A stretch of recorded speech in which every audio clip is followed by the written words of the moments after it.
Émission du 7 février 2024. Bienvenue à tous.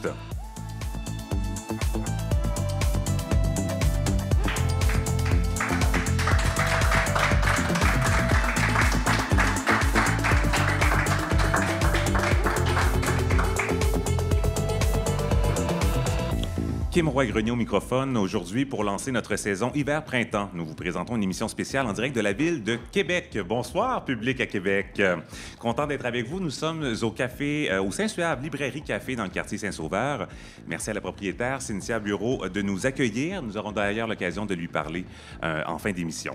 Mais notre premier invité ce soir, il est responsable des communications à l'Alliance Arc-en-Ciel de Québec, Nicolas Caron. Bonsoir. Allô. Est-ce que vous pouvez vous décrire et nous dire vos pronoms? Oui, j'utilise le pronom « il ». En ce moment, j'ai des lunettes, les cheveux courts, une chemise brune et un T-shirt orange. Et qu'est-ce que ça veut dire pour vous faire partie des communautés LGBTQ+? Pour moi, je pense que ça veut dire de savoir qu'on n'est pas seul, qu'on peut compter les uns sur les autres. Je pense que ça se résume à ça, ouais. Et comme on est à Québec, c'est notre collègue Garance Chartier qui est là pour la chronique culturelle aujourd'hui. Allô, Garance. Allô, Kim. Content de venir te rendre visite. Bien, merci. Absolument, c'est toi qui viens nous voir. Fait que là, on redonne l'appareil. Yes. Et comme on est chez toi, donc, tu as décidé de nous préparer une programmation, une sélection musicale d'artistes de Québec. Oui, parce qu'elle est bien là. Elle est bien là. Oui. Bien en selle, cette scène musicale. On a l'occasion donc d'entendre des extraits de plusieurs artistes d'ici. Et nous recevrons également la direction générale de divers genres, Marie-Philippe Drouin, dit Félie. Voilà. Moi, c'est Kim Roy-Grenier. Je suis journaliste homosexuel et non-binaire. J'utilise le pronom « il », sauf quand je suis maquillée où je préfère le pronom « elle ». Ce soir, sur scène, pour souligner cette première sortie de Toust à l'extérieur de Montréal, j'ai préparé pour vous un look frais de vernis, mon look galaxie que j'appelle. On le regarde, on a l'impression de regarder la Voie lactée. Des milliards d'étoiles sur mes doigts. Voilà. Donc, un poète. Des pépites d'argent. Ben oui, c'est ça. C'est pour éblouir la ville de Québec de notre présence. Alors, content d'être ici. Nous sommes en direct du Saint-Suave Librairie Café dans le quartier Saint-Sauveur à Québec. C'est parti pour tous.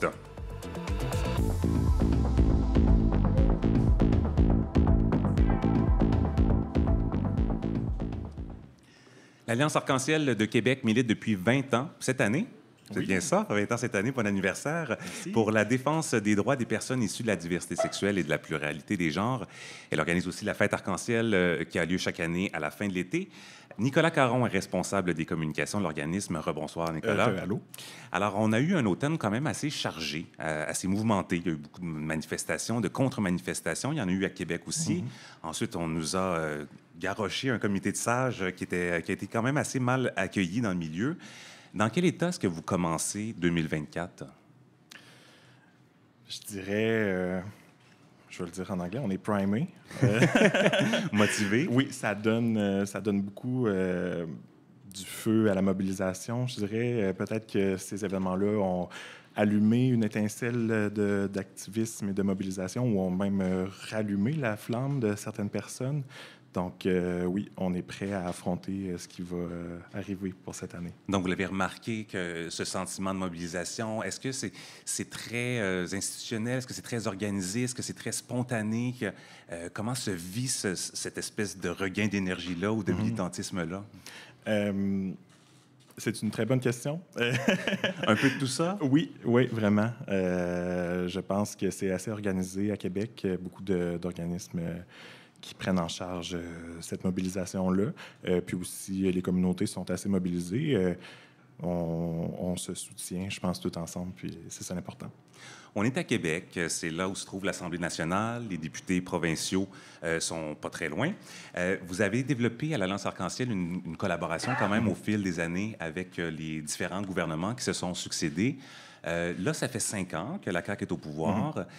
Comment est-ce qu'il y a comment décrire cette collaboration avec le gouvernement caquiste après 5 ans?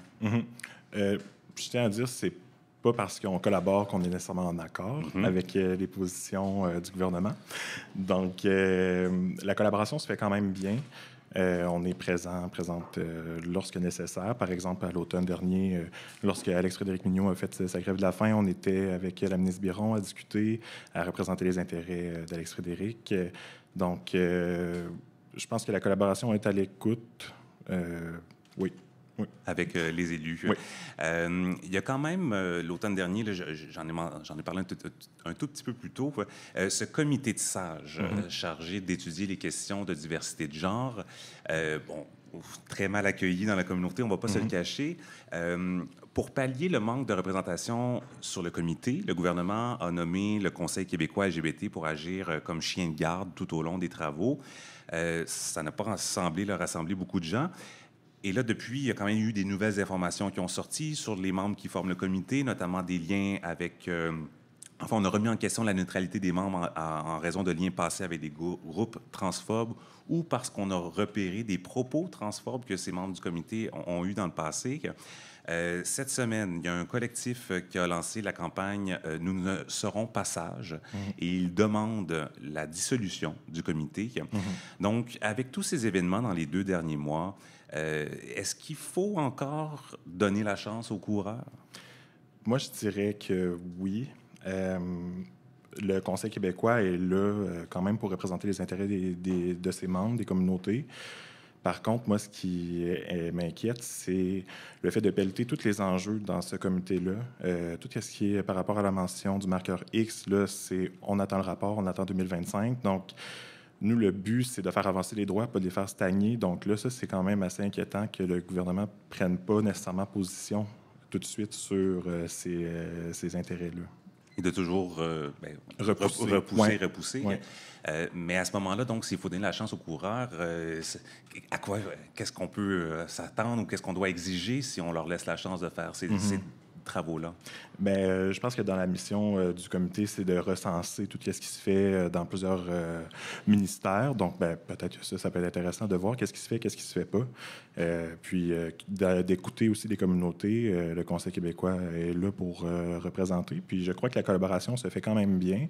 Donc, ça sera à voir, mais on ne reste pas assis aussi sur nos lauriers à attendre 2025 pour prendre action si les choses ne bougent pas. Il y a quand même des bonnes nouvelles parce que faut le souligner, l'Alliance Arc-en-Ciel mène aussi des projets qui se concrétisent et qui ont un impact positif. D'ailleurs, vous venez de lancer un guide pratique pour l'inclusivité des personnes LGBTQ+ dans les milieux de première ligne. Qu'est-ce que c'est exactement ce projet-là? Oui, ce projet-là vient financé par le ministère Famille, Égalité des Genres Canada. Ça a commencé il y a 2 ans environ. Je regarde Cri, qui est chargé de projet, qui est à l'arrière. Puis, c'est fait en collaboration avec les milieux. Je crois qu'il y a environ une dizaine de milieux qui ont travaillé de près ou de loin à cette élaboration de ce guide-là. Donc, le but, c'est de travailler en amont et en partenariat avec les milieux, les organismes, pour les rendre inclusifs, afin d'éviter les événements fâcheux qui pourraient arriver. Donc, ce guide-là, effectivement, là, c'est pour améliorer l'inclusion dans les milieux de première ligne. Donc, voir est-ce que les milieux sont inclusifs, quoi faire pour les rendre plus inclusifs. Donc, ce guide-là est sur notre site web déjà. On va en faire l'annonce plus officielle plus tard en février. Donc, c'est une petite primeur ce soir. Et qu'est-ce qu'on va pouvoir retrouver dans ça? Ça va être vraiment un guide étape par étape pour faire c'est comme un diagnostic d'auto-évaluation pour ensuite changer ses manières de faire, c'est ça? Exactement. Voir qu'est-ce qui peut être adaptable. Puis, en fait, ce guide-là se divise en 4 phases de où est-ce que le milieu est rendu dans son inclusion, dans l'analyse de ses billets, tout ça. Puis aussi, avec le guide, vient une formation pour les milieux, afin d'approfondir le guide puis d'approfondir certaines questions que les milieux peuvent avoir. Et ce ne sera pas juste un guide là, pour la région de la capitale nationale. Là. C'est exportable, dans le sens que c'est une ressource qui va pouvoir être mise à la disposition d'un paquet d'organismes ou de services à travers la province. Là. Exactement, oui. On a travaillé avec des milieux de la capitale nationale, mais c'est applicable à tous les milieux à qui ça pourrait toucher. Puis le guide va être disponible en anglais aussi. C'est évidemment pas la seule activité que l'Alliance Arc-en-Ciel fait. Il y a des activités récurrentes. On a parlé de la fête Arc-en-Ciel tout à l'heure. Vous allez commencer à travailler là-dessus, ou si ce n'est pas déjà fait. On commence. Là. Oui, notre 20e s'active. Oui. Et le 17 mai aussi, je pense que c'est une autre journée où vous avez une série d'activités. Exactement, oui. Dans le cadre du 17 mai, les activités dans la ville de Québec sont organisées par l'Alliance Arc-en-Ciel. Donc, on commence aussi à travailler sur ça. Puis, des belles activités là, qui vont être annoncées, assez surprenantes. Je ne peux pas en dire plus, mais ça va être hors du commun. Il va falloir qu'on revienne à Québec pour avoir une autre primaire. Oui, c'est ça que j'en comprends. Exact. Bon, mais parfait. On remettra ça sur notre calendrier de production au cours, si possible, des prochains mois ou de la prochaine année. Oui. Nicolas Caron, responsable des communications à l'Alliance Arc-en-Ciel, merci beaucoup. Merci à toi. D'avoir été là. Et puis, je vous souhaite bonne saison de préparation de la fête Arc-en-Ciel. Merci beaucoup. J'étais là l'an dernier, je devrais revenir. J'espère, oui. Merci.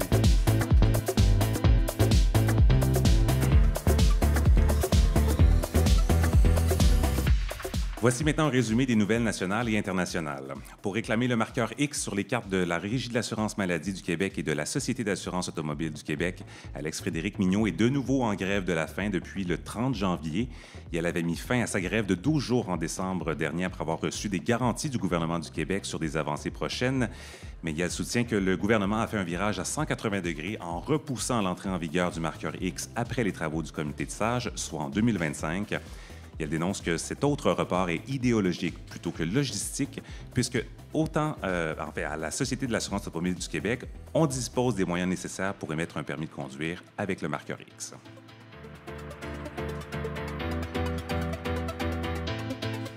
En Alberta, la ministre du Statut de la femme a finalement rencontré des groupes communautaires LGBTQ+, le 6 février pour discuter de la nouvelle politique de la province sur la diversité de genre chez les jeunes.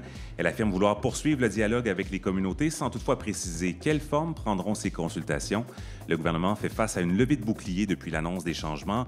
Le consentement parental sera désormais exigé pour changer de prénom et de pronom à l'école et les thérapies hormonales seront interdites aux moins de 16 ans.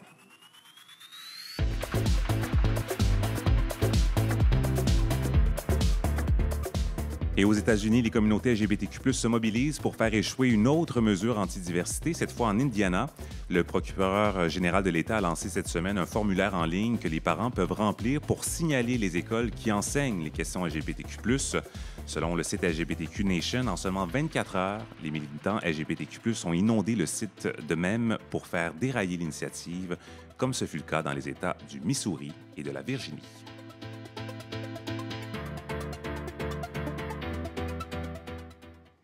Et puis, simplement pour vous mentionner que j'avais invité ce soir la ministre responsable de la lutte contre l'homophobie et la transphobie, Martine Biron, qui ne pouvait pas se déplacer ce soir. J'ai offert d'aller faire une entrevue aujourd'hui. Elle n'était pas disponible non plus. Donc, ce sera, nous l'espérons, partie remise, puisque j'aurais bien aimé savoir quelles étaient ses priorités 2024 pour nos communautés. Ce sera donc dans une future émission, nous l'espérons.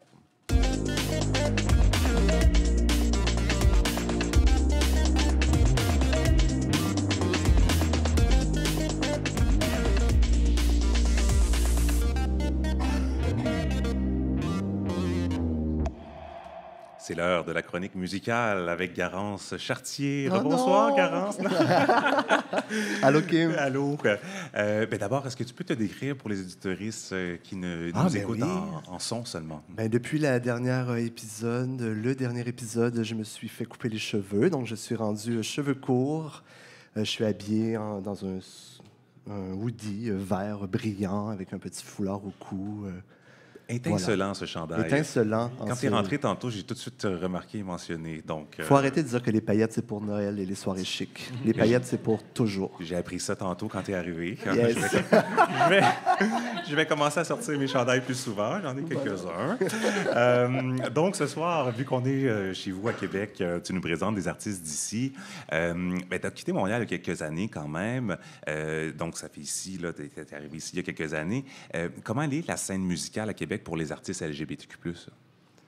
Ça fait 2 ans et demi que je suis ici. C'est la scène musicale pour les artistes de LGBTQ+, de Québec, et je pense pareil comme la scène musicale de la capitale. En fait, elle est petite, c'est serré, mais elle est surtout vivante, vibrante. Elle existe. Il y a des hyper beaux projets. Et je trouve que ce sont les artistes qui se tendent la main beaucoup et qui travaillent entre eux pour pouvoir consolider comme des forces ou être plus solide ou quoi que ce soit. Là. Puis soutenir des projets créatifs de tout horizon. Quoi. Oui. D'ailleurs, il y a le FOCOF qui s'en vient du 7 au 17 février. Oui, du 9 au 17. 9 au 17. Du 9 au 17, ça commence ce vendredi. Écoute, à mon humble avis, là, c'est un avis très personnel. Pour moi, il y a 2 événements dans l'industrie de la musique qui arrivent en même temps. À Québec, il y a Rideau, qui pour moi est un événement plus de droite, avec les diffuseurs, c'est syndiqué, tout ça, etc. Et il y a la partie de gauche, qui est le FOCOF, qui est du 9 au 17, on le dit déjà, donc qui est un propulseur de musique indépendante, plus alternative et émergente. Donc, ils sont vraiment comme plus axés sur ce que moi j'appelle la gauche, hein, en culture, on s'entend, là.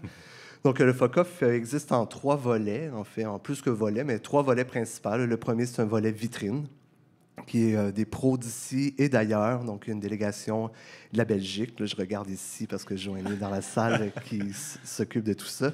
Ça, et d'ici, donc c'est des diffuseurs de salles indépendantes, les SMAC, qu'on appelle les salles de musique indépendante du Québec.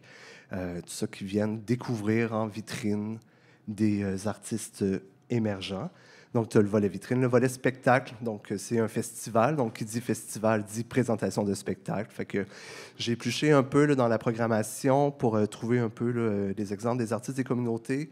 Il y a Jeannette King, il y a Jet Sam, les Blue Charms, New Waves, puis il y a une soirée à la cuisine, DJ Queer chevelu et invité. Donc, si vous voulez danser, tout ça, là, Queer chevelu sera là pour vous. Puis, il y a aussi le volet panel. Puis je dois souligner aussi qu'encore là, je pense pas me tromper, là, mais le FOCOF est pour l'instant le seul événement de l'industrie de la musique qui propose un panel sur les communautés de LGBTQ+. Bon, animé par moi, mais... mais on va le mentionner quand même. On va le mentionner parce que c'est quand même un événement qui donne la voix à une communauté, puis tout ça. Donc cette année, les enjeux des communautés de LGBTQIA+, sous la loupe, pour une inclusion sécuritaire et réfléchie. Donc, quoi faire dans les festivals, dans les événements, dans les organismes, tout ça. Là. Donc, on va parler de ça avec une belle brochette d'invités au panel. Et puis, donc, tu l'as mentionné, il y a des spectacles aussi durant le festival. Et il y en a un particulièrement que tu nous recommandes. Bien, que je vous recommande. En fait, je vous le recommande parce que c'est le spectacle qui donne le coup de feu au FOCOF. Voilà. Donc, à la première soirée, ça s'appelle Kinked, une nuit au Ballon Rouge avec invités. Le Ballon Rouge, pour ceux qui ne le savent pas, c'est un bar emblématique de la ville de Québec. C'est un bar gay qui avait ouvert en 1972 et qui, avec la vie, a fermé et est devenu la Ninkasi. Je ne sais jamais si on doit dire Ninkasi ou Ninkasi. Là, ça fait 2 ans et demi, un moment donné, tu dis ça, mais tout le monde à Québec dit la Nin.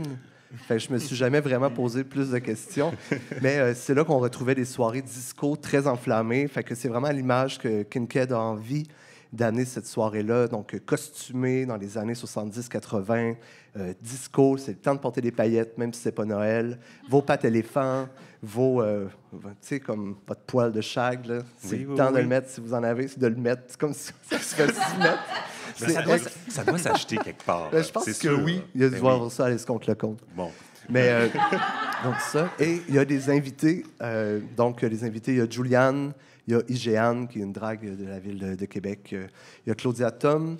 Il y a Pétale. En fait, c'est moi. Je fais une toune vendredi. Je ne peux pas vous en parler plus longtemps parce que j'ai un petit haut le cœur quand j'en parle. Parfait, Et il y a, c'est ça, Clara Dali, que je vous parlerai un peu plus tard. Parfait. Donc, Kinked, c'est qui?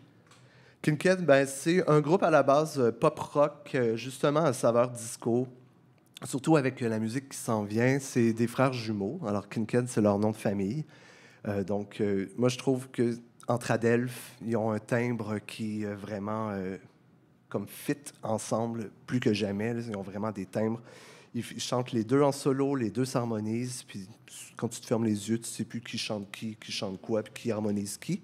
Fait que c'est vraiment le fun. Je vous avais parlé plus tôt dans le podcast là, de Héron, oui, le projet solo de Henry Kinked. Donc, ici, Kinked, c'est le duo avec Simon.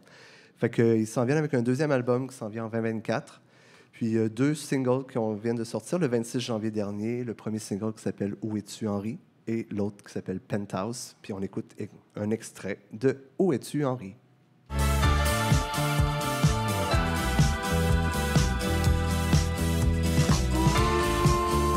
So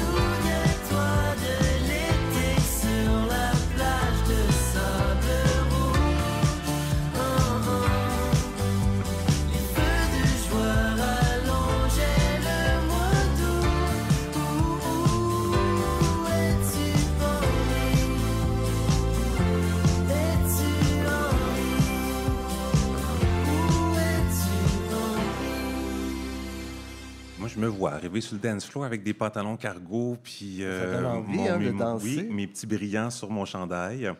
Bon, je serai pas là vendredi, mais je me prépare pour une prise 2. Yes. Ouais, la prochaine fois, je vais mettre dans mes valises mon petit chandail brillant. Donc, tu l'as dit, il y a aussi Clara Dali qui va être là à ce spectacle-là. Oui, alors les invités sont là pour faire pas nécessairement leur chanson à eux. Je tiens à le préciser parce que ce qu'on va entendre de Clara Dali ne sera pas nécessairement ce que dans l'univers qu'on va entendre vendredi.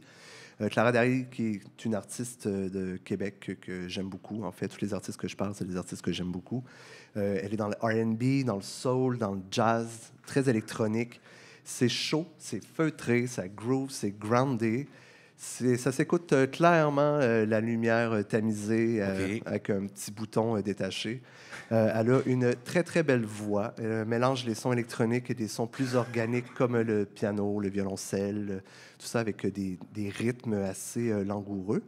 Elle a une image de marque très léchée et très, très travaillée. C'est vraiment... elle fait ses propres looks, puis sa look. Ça fait partie du profil de l'artiste, là. Oui, Ouais. vraiment. Puis elle le met de l'avant.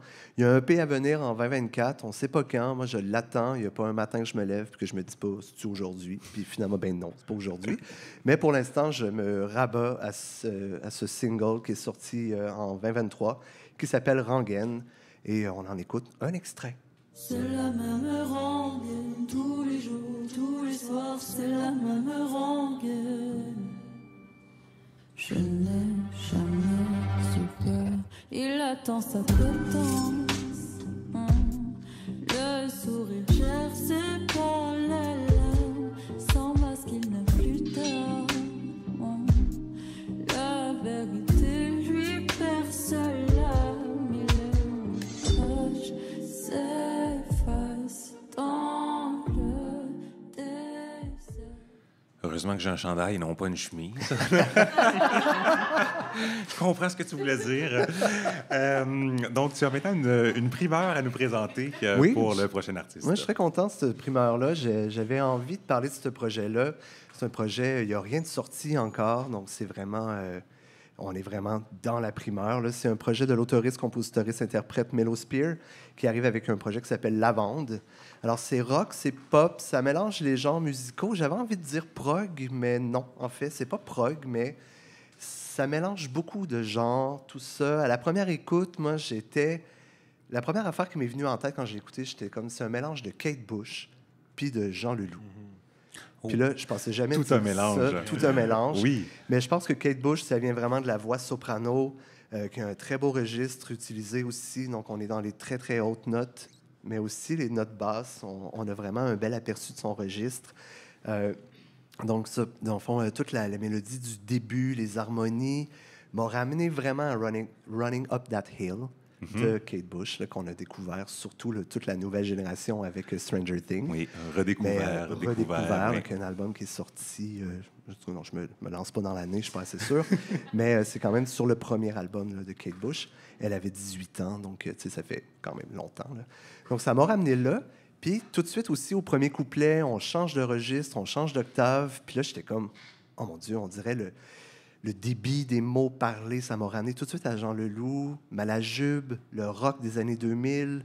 On est vraiment là. Il y a comme vraiment un beau retour. Il y a un album à venir en 2024. Encore là, je me réveille à tous les matins puis je me demande, c'est-tu aujourd'hui que moi écouté l'album? Ah ben non. J'espère que Fait que- tu as au moins du bon café le matin pour passer à travers ces déceptions-là.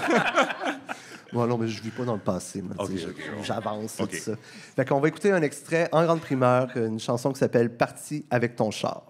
I guess I'm doing alright.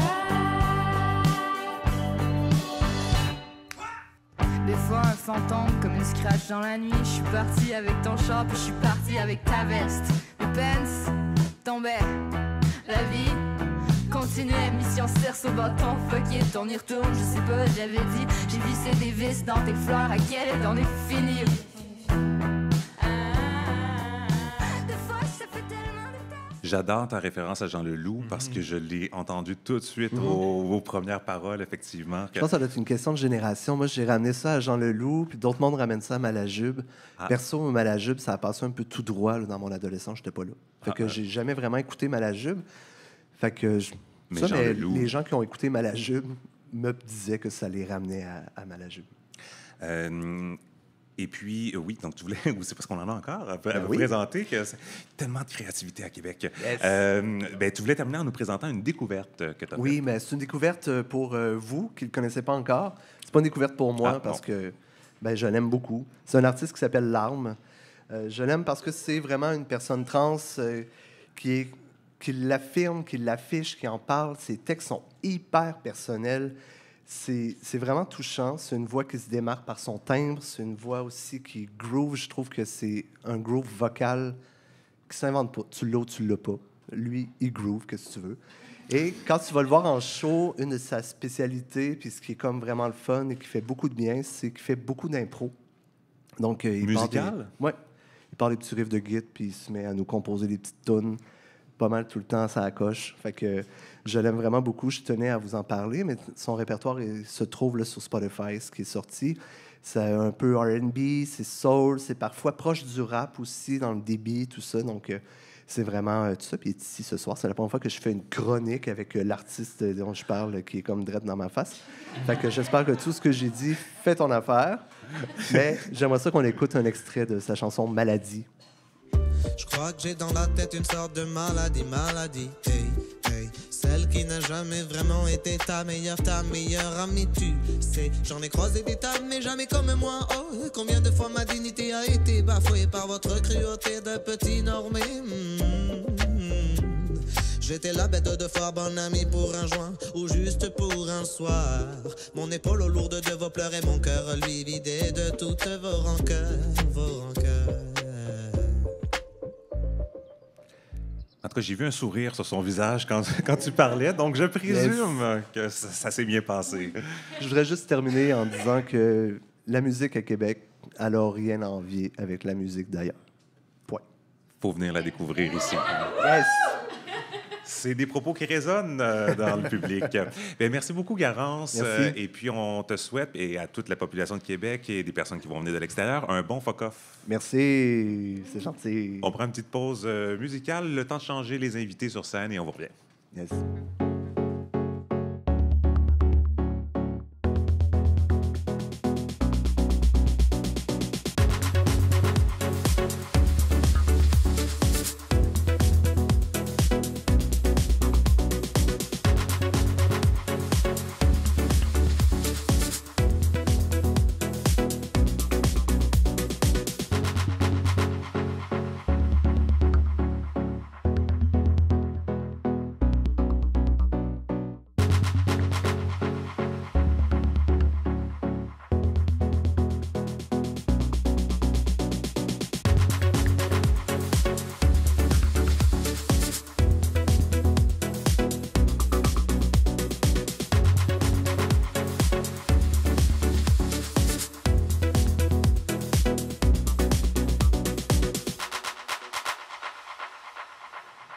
Divergenre est un organisme communautaire de défense des droits trans avec une approche féministe et intersectionnelle. C'est un organisme relativement récent dans le paysage LGBTQ+ de Québec. Ça a été fondé en 2017, mais c'est rapidement devenu un joueur incontournable dans la région.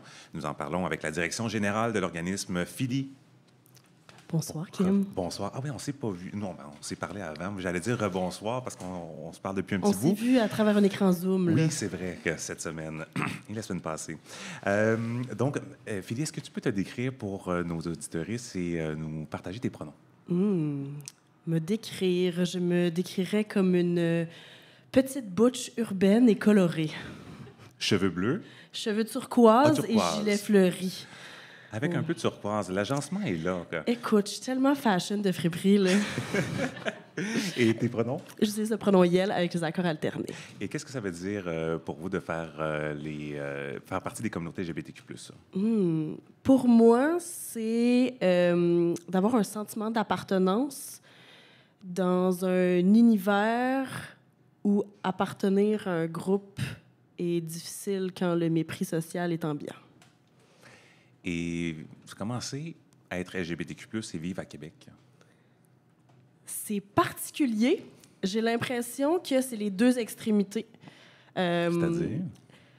d'être dans un milieu hostile où la droite gouvernementale de la Haute-Ville et les bien-pensants de la société nous méprisent d'un regard assez hautain.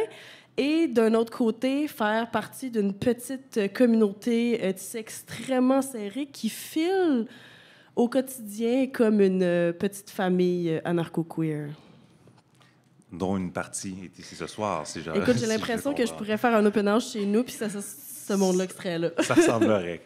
Ben, c'est ce qu'on souhaite avec le projet, en fait, de rassembler les genres. à fait. Donc, très content de cette première à Québec.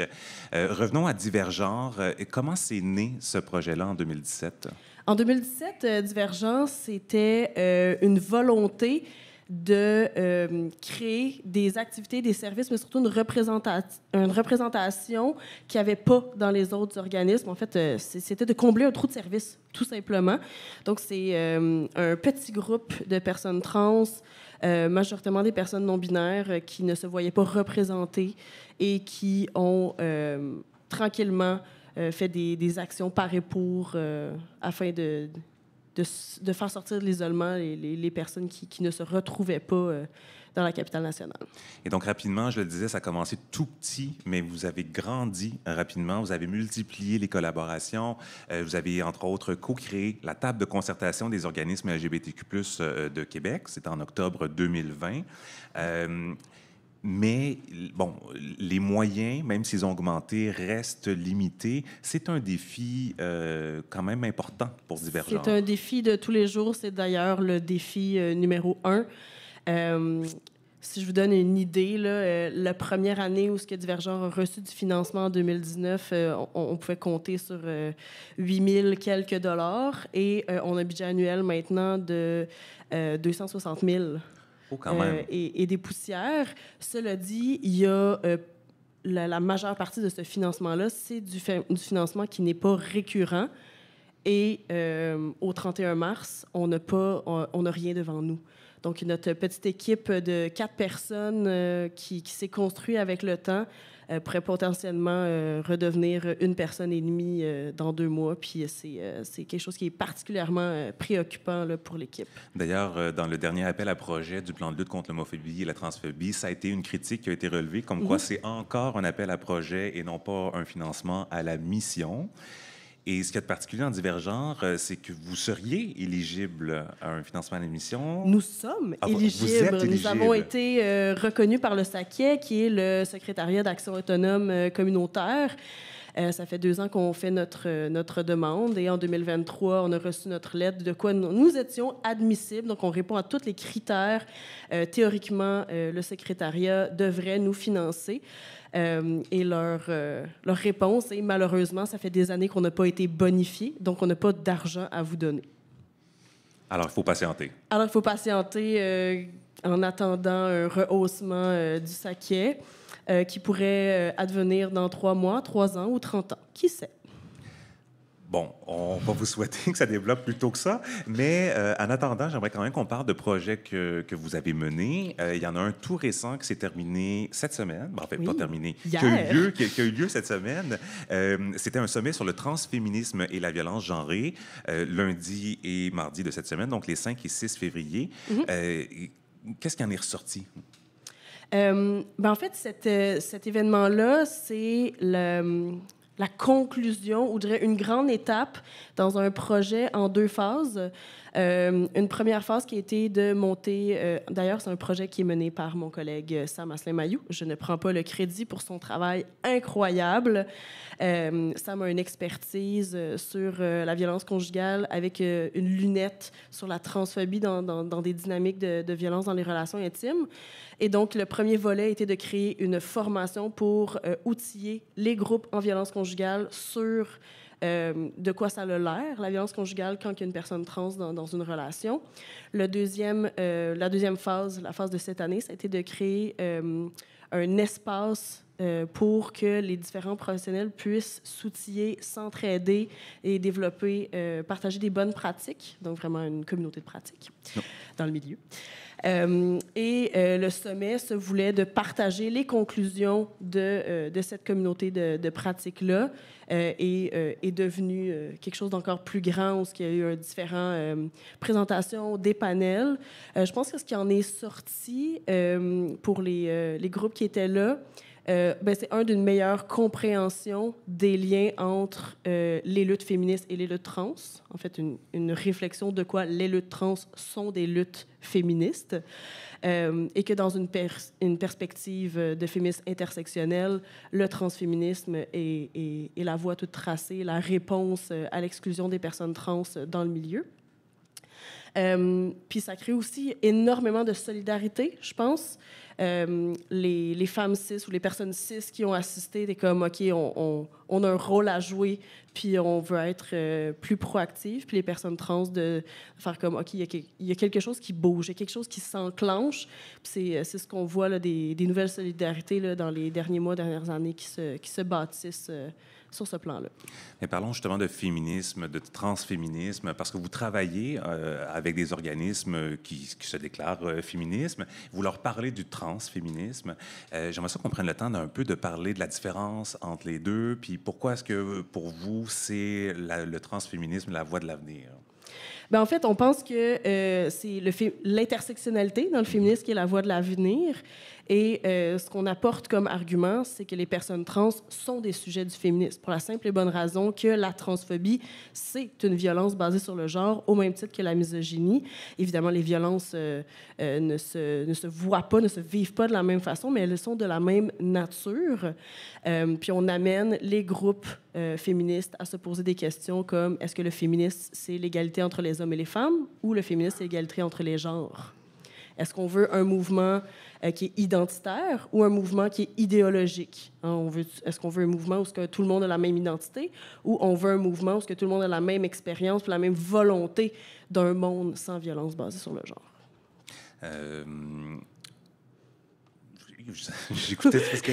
Non, mais là, je t'ai captivé. Oui, mais je vais sortir un petit peu mon plan d'entrevue juste parce que, bon, effectivement, c'est quelque chose, moi-même, dans mon parcours, tu sais, le féminisme, j'ai jamais osé m'approprier ce terme-là pour moi, même avant que je sois non-binaire, dans le fond, que j'osais pas trop. C'est quoi votre point de vue là-dessus? Est-ce qu'une personne cis, est-ce qu'un homme cis ou est-ce qu'un homme non-binaire peut s'approprier cette notion ou cette étiquette, cette idéologie dont vous parlez? Ce que défend Divergence, c'est que les sujets des féministes, c'est les personnes qui vivent les violences basées sur le genre et que les violences basées sur le genre, en fait, c'est un outil du patriarcat, puis elles se ramifient en 3 types de violences. À travers le sexisme, on parle de la misogynie. À travers du cissexisme, on parle de la transphobie. Puis à travers l'hétérosexisme, on parle de l'homophobie. Donc, ce sont toutes des violences qui visent soit à diminuer le féminin ou à punir les gens qui transgressent les normes de genre. Donc, d'en faire un mouvement qui vise un idéal social plutôt qu'un mouvement qui appartienne à des gens de certaines identités. Intéressant, porteur d'avenir. Et je voulais parler d'un autre projet aussi de Divergence, celui Naviguer les soins d'affirmation du genre dans la capitale nationale. Ça vous tient à cœur aussi. Qu'est-ce que c'est, ce projet-là? C'est un grand projet d'1 an et demi qui a été financé par Femmes Égalité des genres Canada, qui nous a donné un bon montant d'argent. Une bonne enveloppe. Une bonne enveloppe, une enveloppe appréciable. Pas brune, disons. Une bonne enveloppe, mais... Une enveloppe tout à fait transparente. Oui, là. Voilà. On ne fait pas dans le... C'est ça, on ne fait pas dans les magouilles. Ouais. Et nous, dans le communautaire, là. C'est pas comme s'il n'y avait pas des magouilles à faire avec le gouvernement. Il n'y a pas grand-chose dans l'enveloppe brune, hein? C'est ça. À part du mépris, c'est assez rare qu'il y a de l'argent. Oui, en fait, donc ce grand projet-là, qui est mené par ma collègue Sarah, a été en 3 phases. La première phase, c'est une phase de consultation. On voulait savoir, en premier lieu, qu'est-ce que les personnes trans vivaient comme expérience dans les soins de santé dans la capitale nationale. Ensuite, on a voulu voir auprès des professionnels de la santé où se situait leur niveau de compétence à offrir des soins aux personnes trans, puis c'est quoi leurs besoins en formation. Le deuxième volet, évidemment, est un volet de formation, créer une formation sur la santé trans, puis l'approche transaffirmative en santé. Et le troisième volet était un volet de création d'outils. Donc, on a créé 2 guides. Un premier guide qui était pour favoriser le référencement. Donc, quand on est un professionnel du communautaire ou l'institutionnel, puis on doit référer une personne trans dans le système de santé, sont où les portes? À qui on réfère pour éviter que les personnes trans se sentent comme une patate chaude qu'on passe de main en main. Et le deuxième guide dont le lancement est dans 2 semaines, ici même... non, en fait, pas ici même, au Carrefour. On commence à avoir plusieurs partenaires. C'est un beau problème de se tromper. Non, en fait, c'est au CJC, au centre Jacques-Cartier. OK, bon. Dans Saint-Sauveur, toujours. C'était l'Alliance Arc-en-Ciel aussi là, qui allait... Il s'en passe des choses à Il Québec. s'en passe des choses à Québec. On est dans une époque d'effervescence, je vous dirais, comme Nicolas l'a dit. Oui, c'est ça. Nicolas disait qu'il sentait... Une mobilisation comme il n'y en a jamais eu dans notre capitale. Donc, c'est positif oui, pour la suite, on l'espère, en tout cas. Oui, et le guide, j'ai même pas fini okay. mon idée. Vas-y. Le guide qui sera lancé dans 2 semaines au CJC, on se le rappelle. C'est un guide pour aider les personnes trans à naviguer les soins de santé. Donc, qu'est-ce qu'il faut savoir pour que ça soit facile et fluide, autant que faire se peut. Éviter de vivre une situation de rejet ou d'être ou de ne pas savoir et de cogner à des portes où elles ne seront pas ouvertes, où on va être mal accueilli finalement. Donc, dans 2 semaines. Dans 2 semaines. On reste à l'affût. Philly Drouin, qui est à la direction générale de Divergenre, merci d'avoir été avec nous. Merci, Kim.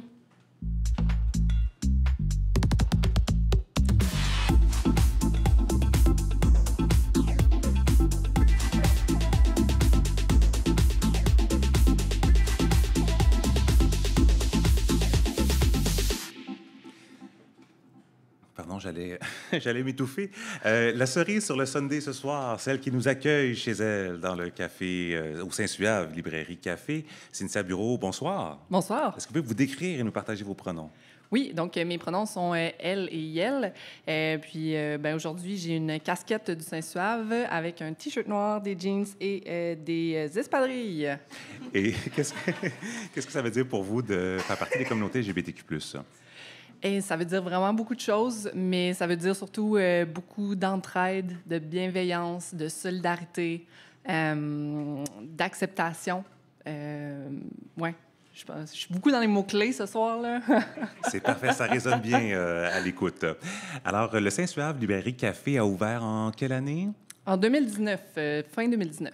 Donc, juste avant la pandémie. Juste avant la pandémie, On n'avait sûrement pas prévu ça dans son plan d'affaires. Non, effectivement. Comment ça a commencé, tout ce projet-là? En fait, c'était un projet qui a été commencé, c'est moi et Laurence Tremblay. Donc, c'était un projet, en fait, c'était un peu un rêve. On se disait, on aimait le café, on aimait les livres. On voulait créer un espace où notre ado intérieur aurait été bien quand on était jeune. Puis c'est ça qu'on a fait, en fait. Donc, c'était ça l'idée de départ. Puis c'est aussi venu avec un constat que dans le quartier Saint-Sauveur, où on se trouve en ce moment, à l'époque, il n'y avait pas beaucoup de cafés, il n'y avait pas de librairie. Le point de service de la bibliothèque est minuscule, donc l'accès aux livres était très difficile à ce moment-là. Puis on voulait aussi créer un endroit où on pourrait faire des événements culturels, parce que c'était important pour nous de rassembler la communauté, d'avoir un espace pour ça. Là. Donc, on peut voir ici spectacle de musique, humour, variété. Ça ressemble à quoi la programmation au Saint-Suave? C'est très, très varié. Okay. On fait un peu de tout. Là. On a beaucoup de partenariats, entre autres avec justement les organismes communautaires comme Divergenre. On reçoit souvent des collectifs comme Tous Doux, le collectif Pluriel, l'Alliance Arc-en-Ciel également qui vient faire des événements chez nous. On fait des soirées de poésie, des lancements de livres, des lancements de zines, des soirées de projection. C'est très, très, très varié. Ouais. Et c'est quoi l'importance d'avoir un lieu? Bon, c'était un rêve que vous aviez là, de le créer, mais l'importance, en 2024, d'avoir un tel lieu pour les communautés LGBTQ+. Ben, à Québec, on trouvait que les lieux qui existaient étaient très centrés sur les activités de soir et avec de l'alcool. Donc, nous, de créer un café, en fait, c'était un moyen d'avoir un endroit de jour où les gens pourraient venir.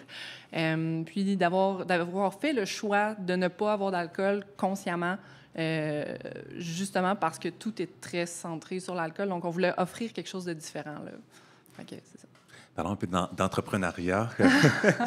Parce que, bon, évidemment, l'aventure a commencé en 2019 sans savoir qu'elle allait avoir une longue période de fermeture et tout. Mais malgré tout, vous êtes encore là. Oui, on va toucher du bois. Donc, tout le monde toucher du bois, s'il vous plaît. Merci. Ça tombe bien, les tables sont en bois. Oui, les tables sont en bois. C'est la proximité de tout le monde. Puis, tu sais, oui, il y a eu la pandémie, puis la pandémie est terminée, mais effectivement, c'est quelque chose qui se prévoit pas dans un plan d'affaires. Veut pas, on en ressent encore les effets, même si c'est terminé. Donc, ça reste quand même un combat de toutes les semaines de faire attention puis de prévoir nos choses en se disant est-ce que la prochaine semaine, le prochain mois va aller aussi bien que ça va en ce moment? Je pense que la pandémie nous a appris ça, qu'il faut savoir s'adapter rapidement, qu'il faut savoir se revirer sur une scène avec pas grand-chose des fois, là, parce que quand on a ouvert le café, on n'avait pas grand-chose. Là. Le café, là, s'il y a des gens qui se rappellent, là, il n'y avait pas autant de déco, puis il n'y avait pas autant de meubles, puis il n'y avait pas autant de... C'est ça. Fait que... Puis, ben c'est ça. Je pense que c'est aussi un aspect de l'entrepreneuriat qui est important, là, de savoir s'adapter. Là. C'est ça. Je ne sais pas si ça répond à la question. Oui, mais je vais aller plus loin. Inquiétez-vous pas, il y a d'autres questions. Mais au niveau de l'entrepreneuriat LGBTQ+, est-ce que vous avez rencontré soit des obstacles ou au contraire, est-ce que vous avez eu accès à des mesures ou des programmes qui ont facilité l'ouverture et le développement du Saint-Suave? Oui, bien, c'est sûr qu'il y a toujours des programmes qui existent. Puis ça, l'entrepreneuriat, particulièrement l'entrepreneuriat pour les communautés d'ES, LGBTQIA+, c'est quelque chose dont je pourrais parler très longtemps. Parce qu'il y a clairement, surtout dans la Ville de Québec, il y a quelque chose à faire avec ça. Là. D'ailleurs, j'ai participé à un panel lors de la dernière fête arc-en-ciel sur l'entrepreneuriat queer. Puis on avait eu vraiment des belles discussions. Puis il y a une panoplie de programmes qui existent. Ce qui est difficile, c'est de les trouver. C'est les trouver, puis des fois, c'est que les critères sont un peu restrictifs aussi parce que c'est des programmes qui sont menés, je vais dire, c'est peut-être pas le bon mot, mais qui sont menés par des gens qui font pas partie des communautés, qui comprennent pas nos réalités. Puis, tu sais, statistiquement, puis c'est prouvé, il y a des études qui ont été faites que les gens qui viennent des communautés de LGBTQIA+, ben des fois, c'est des gens qui ont moins de moyens financiers, qui n'ont pas accès à du soutien familial pour démarrer une entreprise. C'est toutes des réalités dont, je pense, les gens du monde des affaires ne sont pas nécessairement conscients. Alors, qu'est-ce qu'il faudrait pour essayer de pallier à cet obstacle, je ne vais pas dire nécessairement supplémentaire, mais différent? Oui. Ben, je pense que ça prendrait soit un regroupement d'entreprises ou, ben là, ça fait plusieurs fois que j'en parle, la fameuse chambre de commerce queer. Parce que, bon, il y a différentes choses qui existent, mais je pense que ça nous prendrait quelque chose vraiment dans la capitale nationale, la Ville de Québec, pour favoriser l'accès au financement, à la formation, au réseautage. Puis c'est surtout que les choses qui existent en ce moment au niveau du monde des affaires dans la capitale nationale, c'est des choses dans lesquelles, mettons, moi, je me reconnais pas. Là. Je suis déjà allée à un réseautage d'une association que je nommerai pas, là, mais tu sais, c'est des personnes très sympathiques. Mais je me reconnaissais pas du tout dans cet univers-là parce que, ben, c'était très loin de moi. Là. À quel niveau? Ben, dans le sens où c'était des femmes entrepreneurs qui parlaient de leurs enfants, puis qui parlaient de leur congé de maternité, puis qui étaient toutes habillées pas mal de la même façon. Puis juste dans la représentation, ben, moi, je me sentais pas représentée. Puis même au niveau de mon projet, moi, j'arrivais là avec une librairie café qui était quelque chose d'assez terre-à-terre. Moi, je suis dans mon café presque tous les jours. Puis j'allais réseauter avec des gens qui sont notaires, avocates, qui sont vraiment dans un autre domaine de métier, qui ne sont pas nécessairement dans les PME ou qui ne sont pas nécessairement dans... je sais qu'il y a beaucoup de gens qui sont travailleurs autonomes, entre autres, au niveau des communautés. Là. Fait que c'est une autre réalité qui est vraiment pas la même. Puis je pense que ça manque un peu de cette représentation-là. Là. Parce qu'au niveau des commerces ou des entreprises, en fait, de propriété LGBTQ+, c'est pas juste un endroit où on va sortir pour danser ou qu'on vient voir un show. Là, l'entrepreneuriat LGBTQ+, c'est très large. Oui. est-ce qu'à Québec, tu sais, à Montréal, il y a le village. On voit, il y a un secteur, c'est affiché, il y a les couleurs. Est-ce qu'à Québec, c'est facile d'identifier, de reconnaître, de fréquenter des commerces de LGBTQ+, là? Pas nécessairement, parce que souvent, puis des fois, c'est juste que ça va être la propriété de gens qui font partie des communautés, mais leur service ne s'adresse pas nécessairement aux gens de la communauté non plus, là. Puis il n'y a pas de liste, il n'y a pas de répertoire qui existe non plus. Fait de bottins. De bottins, non, c'est ça. Puis donc, si ces gens-là ne sont pas membres d'une association ou d'une chambre de commerce, ben cette liste-là n'existera jamais, dans le fond, là. Et à défaut d'avoir une chambre de commerce LGBTQ+ à Québec en ce moment, est-ce qu'il y a des ressources, est-ce qu'il y a d'autres organisations qui pourraient prendre un leadership, là? Bien, il existe déjà en ce moment des chambres de commerce à Québec, là. Tu sais, je veux dire, il y a la jeune chambre de commerce, il y a la chambre de commerce et d'industrie qui pourraient éventuellement créer des alternatives dédiées à là, je dis clientèle, mais je veux dire aux communautés de SLGBTQIA+. Mais c'est sûr que ces gens-là, encore une fois, ben, tu sais, moi, je trouve pas ça représentatif. Fait que je vais pas dans les événements avec ces gens-là parce que si on prend l'exemple, par exemple, de la Chambre de commerce et d'industrie, c'est super intéressant ce qu'ils font, mais des fois, les conférences, ça s'adresse vraiment à des grosses entreprises, des grosses affaires. Puis je trouve ça super intéressant, mais ça me rejoint pas. Fait que c'est dur de trouver le milieu là-dedans aussi, là, tu sais, à quel point je veux m'impliquer, mais à quel point ça vient pas me chercher. Donc là, en ce moment, sur quoi moi je travaille, en fait, c'est d'avoir des contacts justement dans ces chambres de commerce-là pour essayer de voir, bien, on peut-tu créer quelque chose, à défaut d'avoir une chambre de commerce, créer quelque chose qui viendrait répondre aux besoins des gens des communautés qui veulent se lancer en affaires ou qui ont besoin de plus de soutien de ce côté-là. Et jusqu'à maintenant, est-ce qu'il y a une bonne ouverture d'afficher, manifester? Oui, tout à fait. Okay. Il y a une belle ouverture. Ça a soulevé étonnamment beaucoup d'intérêt aussi dans le monde des chambres de commerce. Fait que j'ai hâte de voir où ça va aller, mais tu sais, pour l'instant, je peux pas te donner plus de détails parce que c'est vraiment un processus qui est en cours, puis c'est quand même long. Fait que développer des partenariats. Oui, c'est ça. Fait que... Mais au moins, c'est parti. Oui, c'est en cours. Voilà. Donc, il n'y a pas juste un appel. Là, il y a vraiment réellement un travail qui se fait en ce moment j'essaye. Okay. Il y a juste 24 heures dans une journée. Bon, bien, on va souhaiter qu'il y ait d'autres personnes qui se joignent à vous, en fait, pour vous accompagner, puis en fait, pour contribuer au développement de ce réseautage, mais d'outils aussi, parce que je sens que c'est des outils dont vous avez besoin pour prospérer. Oui, tout à fait. Cynthia Bureau, propriétaire du Saint-Suave Librairie Café, merci beaucoup d'avoir été avec nous, mais surtout de nous avoir accueillis chez vous ce soir. C'est un plaisir d'avoir fait notre première sortie à l'extérieur de Montréal chez vous. Merci.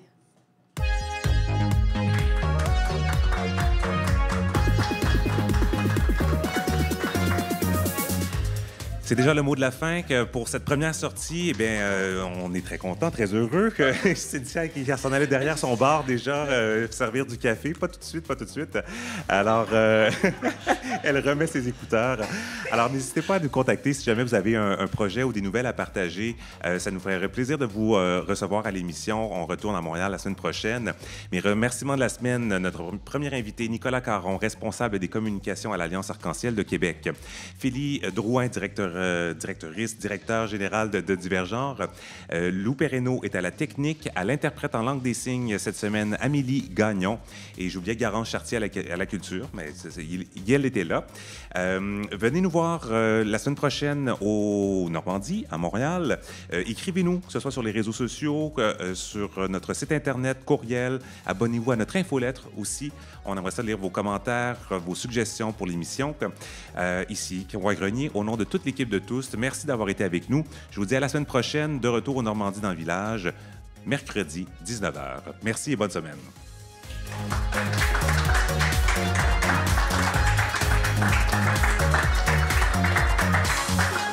Là, je peux le